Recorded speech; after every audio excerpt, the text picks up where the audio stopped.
Hello and welcome back to season 3 of Joe's Art History podcast, a podcast which celebrates all things art historical with me, your host and your resident art historian, Joe McLaughlin. It's here, guys. It's finally here. Season 3. Oh my goodness. It's been a journey to get here. There has been setbacks, there has been delays, there has been moments of doubt, but we are here and I'm so thrilled to get these incredible episodes edited and out into the world for you all to enjoy. Thank you so much for your patience, your continued support, and I'm so delighted to be back. It's exciting. It's so exciting. So this week on the podcast, I am speaking to none other than fan favourite Nico Paws, aka Nicole McLaughlin, my little sister, on something that's become a bit of a staple on each season of the podcast, and that is famous art cameos. You love these art cameo episodes. They get so many listens and reshares and downloads. You also love when Nicole is a guest on the podcast. The amount of people that write me to tell me your sister is hysterical is fantastic. I love that. She loves that. So it seems only right that after almost over a year since season 2 ended, that I'm back with my famous art cameos episode, and Nicole is my first guest. So if you're new to the podcast and you've never listened to one of our art cameo episodes before, let me give you a bit of a rundown of what we normally do. So we normally take a movie and look for any famous artworks that appear within this movie, and then we discuss not so much the movie but the artwork within it. And these are normally sort of hidden in the background of scenes, or they're very slightly referenced to. And it's always great fun to research these because there's so many fantastic works of art that make a cameo appearance throughout the history of film. However, this time we are switching it up. We are looking at famous art cameos that appear in television series. That is right. So this time round, Nicole and I will take you on a whistle-stop tour of 4 major television series which have a famous artwork that appear within them. And as you can imagine, there's a range of television shows that we're going to talk about. We're going to talk about The Simpsons. We're going to talk about Doctor Who, one of my favourites. We're going to talk about an incredible series called Blackish. And we're also going to be talking about an incredible work of art that appears in the opening title sequence to What We Do in the Shadows. It's a great episode. It's really brilliant fun. We actually recorded this over a year ago. It's been really wonderful for me to go back and listen to this episode, and it's always a thrill to have Nicole on the podcast. So thank you so much, Nicole, for coming on. And without further ado, let's get into it. The first episode of season 3, famous art cameos in television series. Enjoy. So welcome back, and thank you so much for returning for famous art cameos part 3. I think this is becoming a bit of a season sort of cornerstone episode. Thank you for having me. I know if I'm always going to come back, it has to be for a cameo episode or nothing else, or a beef, but we'll do that one another time. Oh yeah, we could. Oh my God. So time of recording, it's just Freeze Week in London has just finished. Many a beef in and around Freeze. But maybe we should do another episode on art history's biggest beefs. But as I said, we're back for part 3 of famous art cameos. And if you've listened to the previous 2 installments, they've been famous art cameos in movies. And this week we have decided to switch up, and we are going to do famous art cameos that appear in TV programs. So I'm going to kick this off. Interestingly, I kind of struggled to find a second one. The first one I instantly thought of because I'm currently watching the programme, and it's a painting that appears in a series called Blackish. Have you ever watched Blackish? I've never. I've only seen clips of it. They promoted quite a bit on Facebook. And I do, every clip I see, I really like it. It's a show. I think it's like on my watch list, to be honest. It's really, really good. It was one of these things I wasn't too sure about, and I started watching it, and the characters, you just completely fall in love with them. So Blackish is, the whole series is based around the family called the Johnstons, and it's sort of classic sort of family, mum, dad, 4 kids. They eventually, spoiler alert, have a 5th kid. 2 grandparents live in the house, but they're very, very wealthy and affluent Black family in America. And the show, as well as sort of following the ins and outs of like daily life, it deals with society themes and topics, issues, conversations around being Black. Mm-hmm. And they do this in an amazing way throughout the show. They deal with things like segregation, colorism, calling the police when Black people are involved, violence against Black people. And there was a really brilliant episode recently on Black artists, because Andre, who's the main character in the series, he's a very wealthy advertising director, and he has lots of paintings throughout his house. And one of the episodes, he sort of goes around and sort of talks about the paintings. And the painting that I'm going to talk about, so if you know the series, it is the painting, it sits above the fireplace in the Johnsons' home in Blackish. And it's by an artist called Noah Davies, and it's called 1975 brackets 8. And it was painted in 2013. Which is really interesting because it's a very contemporary painting, because it was painted in 2013, but the series started in 2014. The artist died in 2015. And Andre always bought the painting in the series as a nod to the fact that there's a thing that Black people can't swim. And it's a nod to the fact that public swimming pools were a place of segregation, and Black people very often were not welcome in these spaces. And Andre himself, if you watch the series, there's a whole sort of thing through it where he can't swim and he pretends that he can. And when he goes to pool parties, there's always something that happens. And it's a nod to the fact that he can't swim, but Black people can. And it's all about being included in spaces that were predominantly white. I think it's a beautiful painting. And funnily enough, I saw it at Frieze, not the real thing, but they had a solo booth at Frieze Masters, and it was a nod. There was just a little sort of printout of it as one of his inspirations. And I said at the stand, I was like, oh, that's the painting in Blackish.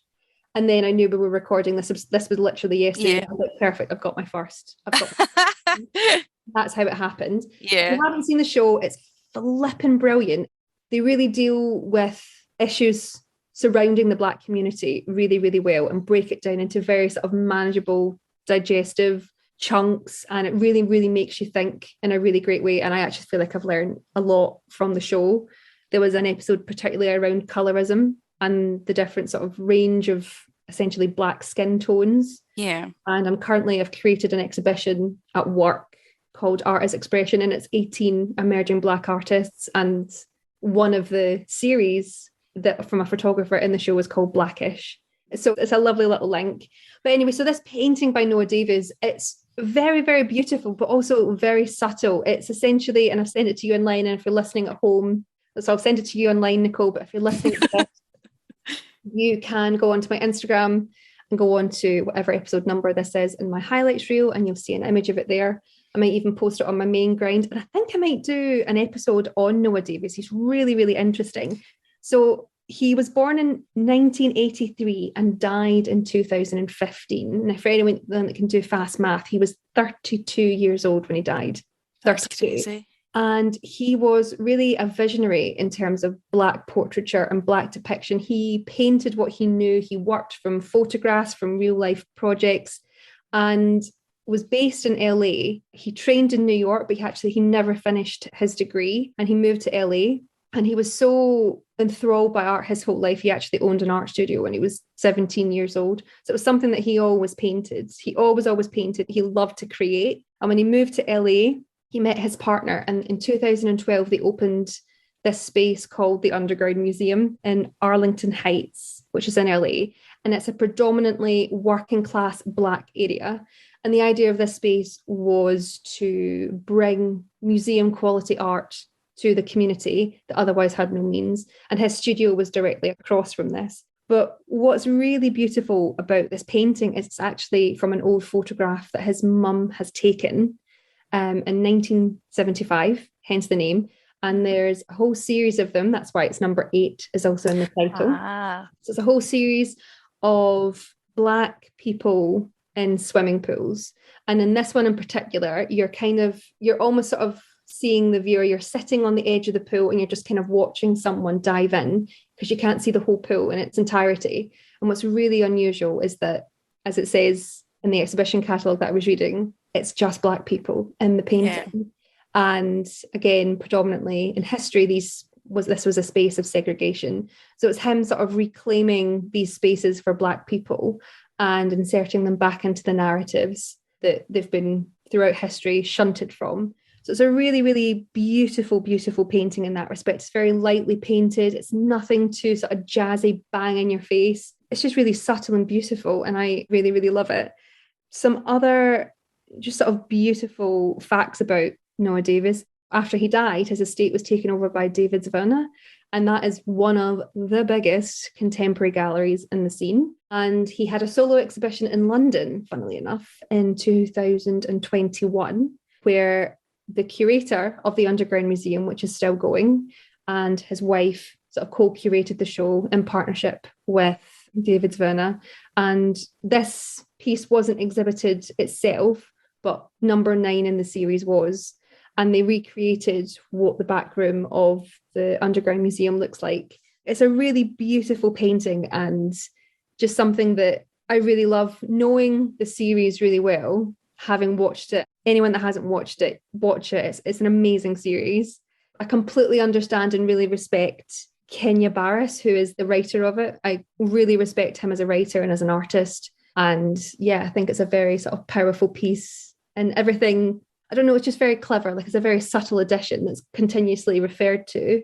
But actually, when you look into it, it's very, very powerful in what it's trying to communicate. And that is the first piece. It's gorgeous. As you'd mentioned, you did send me that teal blue is so rich, and I just want to dive in as well. And it just feels like you're sitting on the side of the pool watching just this beautiful day. It's just chef kiss, absolutely stunning. It's such a good one. It's beautiful as well because it's not set in LA. It's actually set in Chicago, where I believe his mum grew up, but not where the picture was definitely taken. So a nice nod to different communities in and around America as well. So there you are. That is the first in a series of very impactful cameos. I think it's a beautiful one to start with. What do you have? So mine is from a show so I was the same as you, basically. I knew the first one straight away as soon as you'd asked me to do this again. So I knew the first one straight away. Mine's got a bit of a twist to it. And I was the same. I completely struggled with the second one, to the point I think I phoned you like an hour and a half before the episode when I was like, Joe.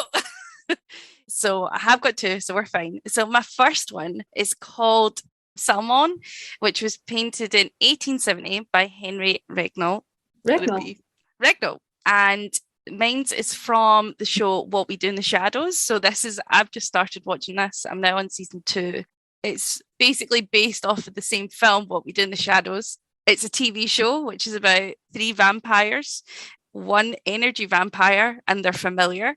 And it's a mockumentary, basically. And it's about their everyday lives. And it's just absolutely ridiculous. I love it so much. It's so funny. I couldn't get into it.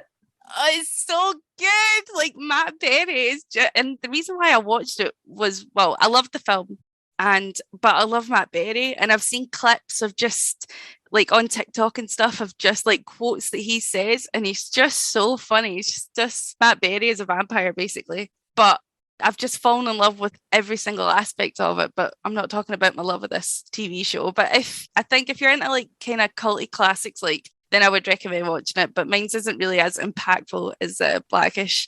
Mine is just about stupid vampires. But the intro to the show, essentially, it has like classical art pieces that the 3 main vampires have been photoshopped onto. So it kind of documents as if they've been going through history.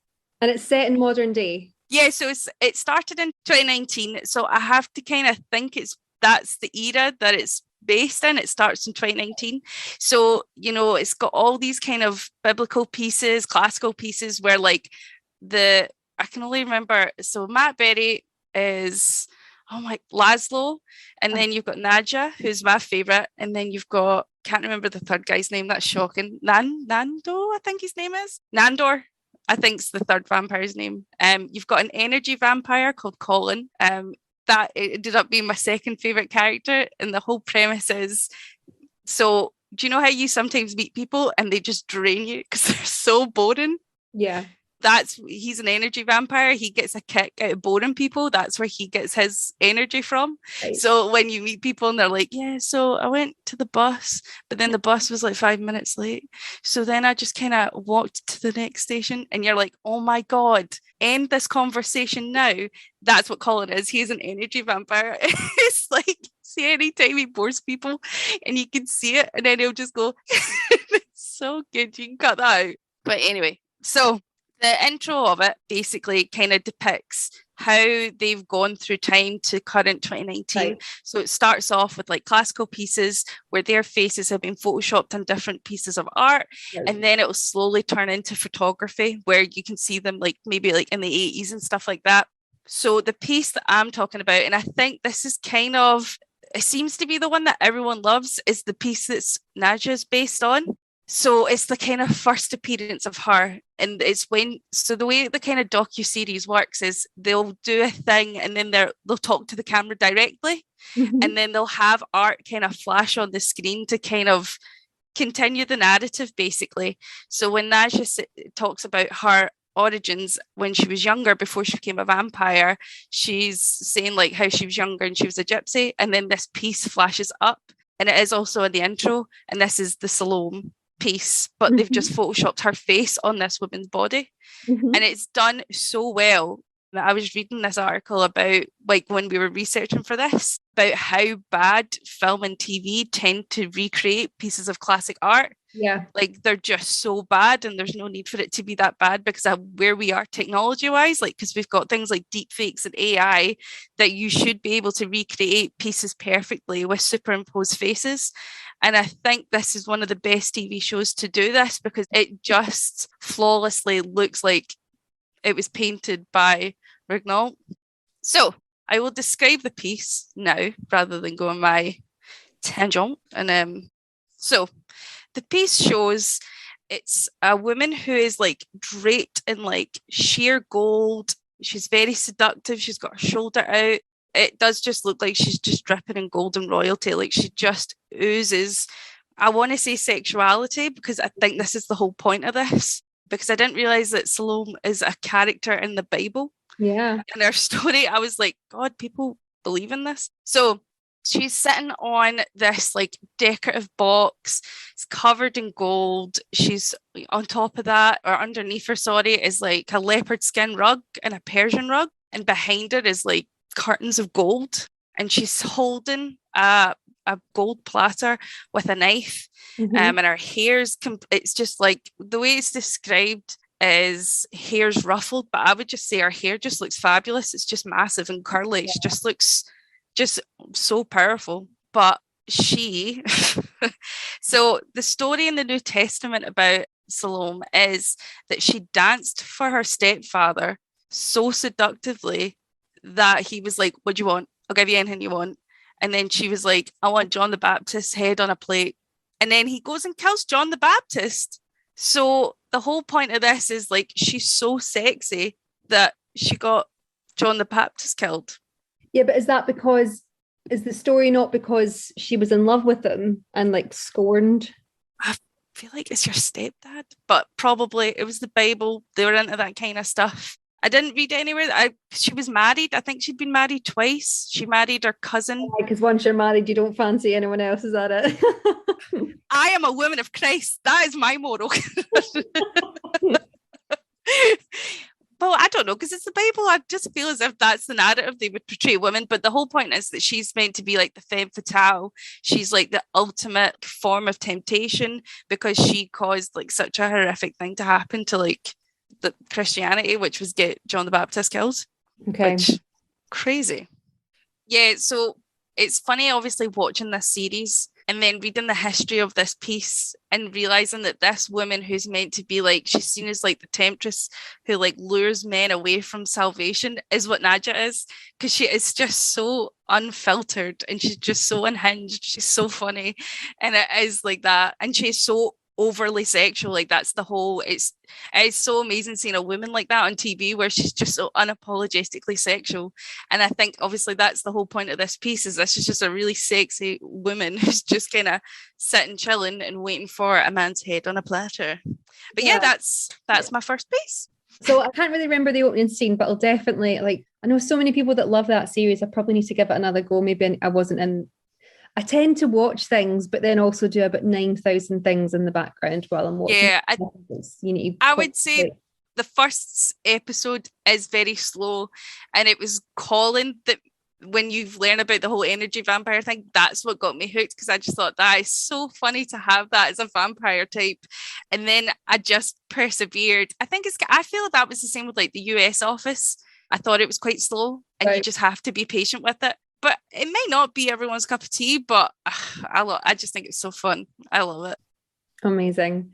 All right, then. Thank you very much for that. I will move on to talk about my second painting, about my second work of art, which makes a very famous cameo. And I mean, you'll know this better than I do. The longest running cartoon series ever. I believe so, or possibly, I think Family Guys or South Park as well. Oh, The Simpsons have been running way longer, surely. The Simpsons are on like season 400. It's not exactly season 400. I think they're all in like the nearly 30s, to be fair. Because this is season 30. So, oh, wow. The artwork that appears is in season 30 of The Simpsons, which aired in 2019. Oh my God. And it shows, there's a very sort of great cameo appearance from an installation in the Texan desert called Prada Marfa. And you've probably seen it. It's a very, very famous installation, and it's essentially a Prada store in the middle of the desert, but it's not a real Prada store. And what happens in the episode, the whole family are like driving through the desert, and they're taking grandpa to some toy factory or something like that, and they're like, oh, it's a Prada store in the middle of the desert. And they get out, and Lisa says it's not a shop, it's an art installation. And Homer's so like dissatisfied by it, he says, it's by the side of the highway, therefore it's a public toilet. And walks around the back and takes a leak behind the store. And again, that's just sort of The Simpsons very much sort of poking fun at this sort of bizarre concept. But the store itself, it's by a Scandinavian creative duo, Elm Green and Dragset. And they live and work in Berlin now, but they unveiled this installation. So it's a permanent sculptural art installation, which they unveiled on the 1st of October, 2005. And essentially, as I've said, it's this very bare Prada store that's just plonked right in the middle of the desert. There's literally nothing else around it, and you can't even physically go inside it. As an artistic duo, they very much poke fun at consumerism and gentrification and sort of the elitist brands in and around the world, and the idea of holding things up aloft as the thing to be. And this is very much what this installation is. It's very much sort of poking fun at consumerism and gentrification, them sort of placing this here being like, oh, it's the new hottest place to be, watch out everyone. And it's literally in the middle of nowhere. I think it's 60 miles from anywhere, and they just kind of appeared overnight. It's got nothing to do with Prada. Prada had nothing to do with it, but Prada have a statement on their website about it, essentially saying that it's nothing to do with them, although the founder of Prada thinks it's very funny, and they even lent the Prada artifacts that are in the shop from the autumn-winter 2005 collection. So there are 6 handbags and 13 left shoes. So all legitimate Prada products. It's all legit Prada products, but you cannot get into the building. Surely you can try and break in. I mean, people have tried, let's be honest. Okay. The Glasgow person in me came out there. You'd drop that blind in a minute. I could get there in 2 seconds. Give me a bag. Love a wee cheeky freebie son of do. Essentially, yeah, so this is what this was. It was very much sort of poking fun, and it's still there today. So the idea was, it was erected in 2005, and the idea for the duo was it was supposed to decay over time and essentially sort of crumble into nothing. But in 2012, Playboy actually erected a giant Playboy bunny, a 40-foot, so 12-meter neon Playboy bunny. Mm-hmm. And it opened in 2005. And in 2012, they did this. So that's 8 years. And it was only then that the Texas Department of Transport noticed it was even there. They had never seen it. They had just never known what it was. And the only reason they knew it was there all of a sudden was because of this neon bunny. And that was because they believed it was an illegal, both were illegal forms of advertising, and it's illegal under a highway act that was passed in the 60s that you have to have permission to place adverts along these desert roads. So Prada were issued with something to say, take your store down, or take your pretend pop-up store down. So because of that, the artists were like, no, it's this installation. It's been here for so many years, and it's now been preserved as a museum because of that. Now, it doesn't mean that it's been completely free from scandal. It was also, I think, round about 2012. Hold on, let me just check my notes. Okay, so I haven't written when about, but it has been attacked by an artist that goes by the very, very memorable name of 9271977. Oh, I remember them. Fancy. Rolls off the tongue. Absolutely. Fancy. There was 912. I can't even read my own handwriting. 977. There you are. And they covered it in, Tommy's, the sort of ethical shoe brand. Yeah. They covered it in advertisements for Tom's, even though there's nothing to do with Tom's. It was just him sort of like reclaiming the space. Anyway, he vandalized it, graffitied it, stuck all these all over. I think some of the windows were smashed, and essentially he was fined something like $12,000 to like repair all the damage that he did. But yeah, the Elms Green and Drag Set, actually, they're very, very interesting artist duo. A couple of years ago, 2016, they unveiled Van Gogh's Ear, which was an upside down swimming pool in the middle of Rockefeller Center. And they also had a sculpture on the 4th plinth in London, which was a little boy on a rocking horse, and which was a nod to, like a playful nod to the history of growing up and sort of being heroic while you grow up. So they're a really sort of playful artistic duo. And I love this piece. I think it's completely iconic. And it's one of these things, you've definitely seen an image of it, you just don't know what it is. And it's literally, the name of the work is on it because it says Prada and then Marfa on the sort of awning of the shop. And there you are, The Simpsons pissed on it. Sums up the art world, if you ask me. I mean, everyone's a critic. What a review. I know. I mean, it's The Simpsons. I can't believe they didn't even try and predict the future with it. You know what I mean? So my second and final piece, I feel as if I always end up talking about him. So when I'd phoned you, my panic is because I remembered that there was a famous episode of Doctor Who that had Vincent van Gogh in it. Yeah. And obviously I've spoke about it before. I discussed Starry Night, and then you've had a guest on, breaking down Van Gogh more, talking about everything about it. A great episode with Mimi from season 2. So please do go listen to that if you want to know a little bit more. Van Gogh is just, she speaks about him so brilliant. But this is a really great episode of Doctor Who. So emotional. So the episode is called Vincent and the Doctor. And the piece that I'll be discussing, so there's actually quite a few pieces obviously within this episode, but the main piece that I'm going to discuss is the church at Auvers, painted in 1890. So the reason, or the whole premise of this episode, is Amy and the Doctor view this piece and they see an alien in the stained glass window, and they're really confused because obviously they know that this alien is not in this piece. So they go back in time and meet with Van Gogh to kind of figure out what's happening and why, because he also paints like the TARDIS on fire.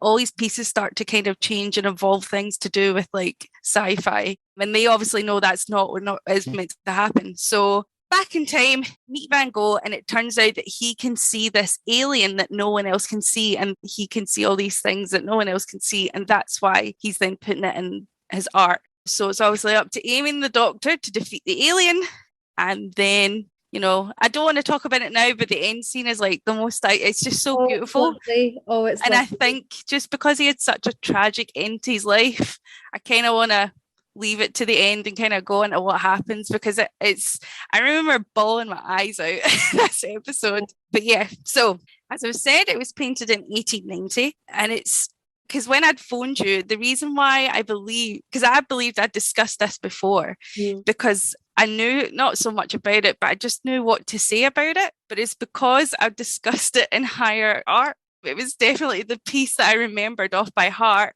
when you had to write your essays. Right, yes. So when you had to talk about your art theory, so you had to talk about like a sculpture and a piece of art or a painting. This is the one that I discussed because I was so convinced, like when I phoned you, I was like, I've spoke about this. Like I remember talking about this like in a art history manner, and you were like, no, you've not done it. And I was like, it's because I've wrote about it so many times and higher that it's like embedded in my mind. So, but I'm happy to revisit it because I generally see now thinking about it. I think Van Gogh is 100% like my favorite impressionist. Definitely one of my favorite artists because I don't think there's a piece he's ever done that I dislike or I'm not fussed. Every piece I see, I'm just like, oh my God, like just insane what this man did and how he preserved his visions basically. So it's such a beautiful piece. It's essentially the church is like the thing that you're meant to look at. It's the focal point of the piece, and just the way that he paints the sky around it and all these different blues and all this like swirling motion. It's like you can feel how fresh the air is, and it just frames this church just absolutely beautifully. And even like you see the movement in the grass, it's just what he was like most known for is just with each simple brushstroke, he just created like all this movement in one piece.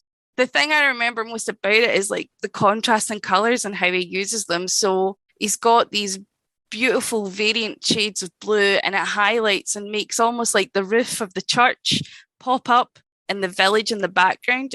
Like although the village is quite subtle, that's the next thing you see, and it creates this depth within this piece. The church has got like hues of purple or violet, and there is no like sun on it at all. Like you can tell the whole thing's in shadow, but there's just these tiny bits of yellow, which just almost gives the illusion that like the sky's kind of poking through the clouds and just highlighting certain aspects of the church. It's just chef kiss. Like, I absolutely love it. Yeah.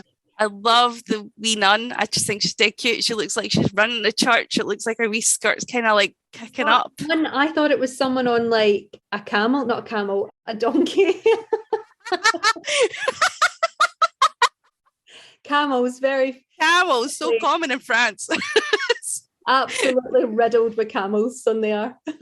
This piece was about the camel epidemic that took place in France in 1890. Do you not know that?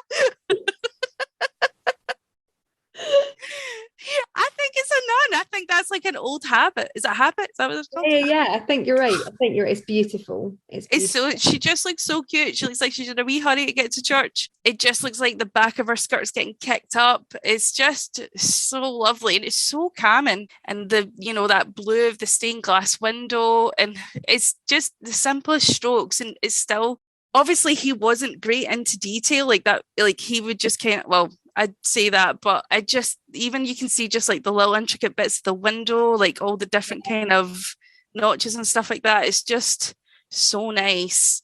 For the listeners at home, actually, like it does really look like the actual church. And there's a great link that you sent me, which I'll include in the show notes as well, to vincentvanGogh.org, and it gives you a lot more information about the piece as well, which is it's just so beautiful. Like, and it's not really one of his most famous pieces if you think about his portraiture or the sunflowers, which at the time of recording have just been covered in tomato soup. Oh, a couple of nutters. Like, so stupid. I actually feel really sorry for them that they think that that's the only thing. Like, the thing is, I can't remember the other kind of eco movement. I know we're kind of off track, and they kind of disrupt traffic and they block roads, and that I feel is effective. What's the word? Protest, activism. That's it, right? So it's really active activism, because the whole point is everyone is affected. Like you can't get to work, you can't get in your car. But see, when you vandalize art, they're then going to have to put stuff in place that restricts it, and it starts to take it away from people. And I know when they said like, is this is art more protected than the earth? No, it's actually not in hindsight, because art has been destroyed in so many, like in wars, that's been burnt. There's countries like buildings getting bombed, like nothing is sacred. I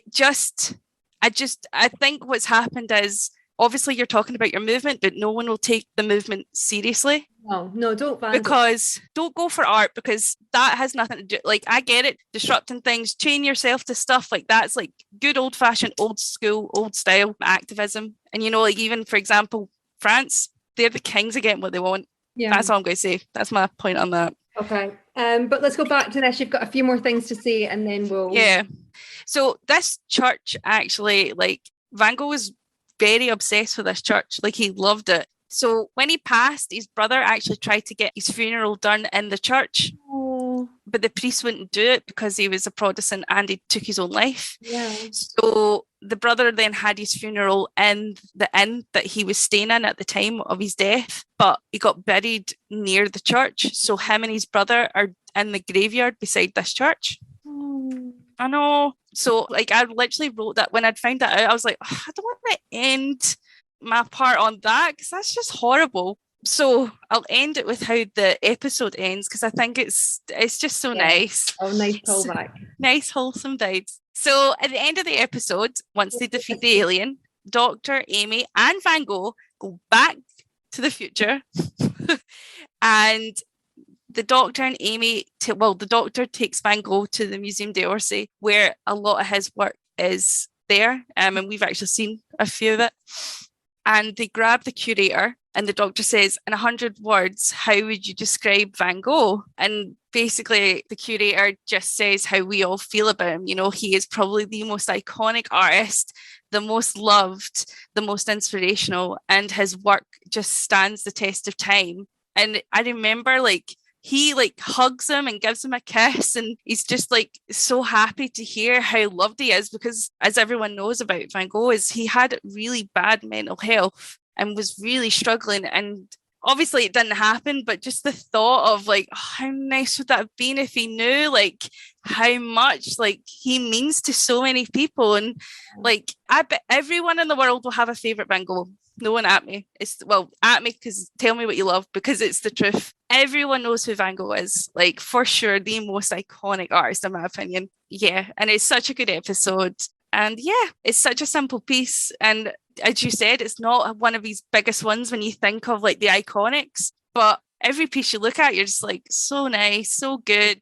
He's just such a talented artist, and I'm glad there was an episode. It's such a weird thing that a Doctor Who episode kind of gives him an homage, but yeah, makes sense. No, it's beautiful. Nicole, thank you so much for coming back on and doing famous cameos in TV series this time. I do feel a bit out of practice, but it was nice just kind of flexing my art history skills. Because even like when we first started this call, I was like, I've not looked into the artist. Was I meant to do? So it's just nice to look at art and appreciate art, especially when you of the podcast. Yeah. You don't need to have like an encyclopedic knowledge of anything. You can just look at it and just enjoy it. And because the sky's beautiful, or it documents the camel epidemic of 1890. We don't like discussing it.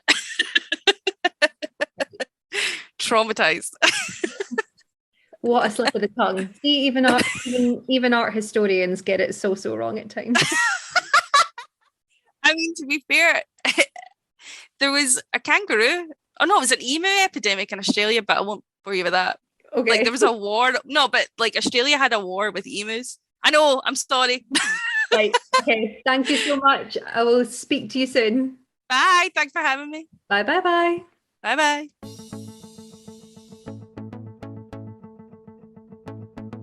And there you have it, another episode of Jo's Art History podcast. If you've enjoyed the show, please make sure to like, rate and subscribe. It does really help in letting other people find us. You can listen to Jo's Art History podcast on any streaming platform, and you can also watch it in a video format on YouTube. If you would like to support the podcast in any way, I have now released an Amazon wish list, which you can also find in the show notes below. This will allow you to donate in part or purchase in full an art historical text that is of interest to me and that will help in research towards future episodes. And it would be really wonderful if you've listened to quite a lot of these, if you could buy that as a way of marking patronage towards the podcast. That would be brilliant. If you would like to get in touch, please do. It's always lovely to hear from people. You can email me, joesarthistory@gmail.com, or you can get in touch with me via Instagram, which is @joesarthistory, or you can search for my name, Jo McLaughlin, via Instagram, and you will find me there. That's all we have from the podcast this week. Thank you so much for listening.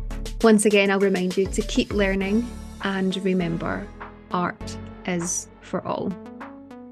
Bye.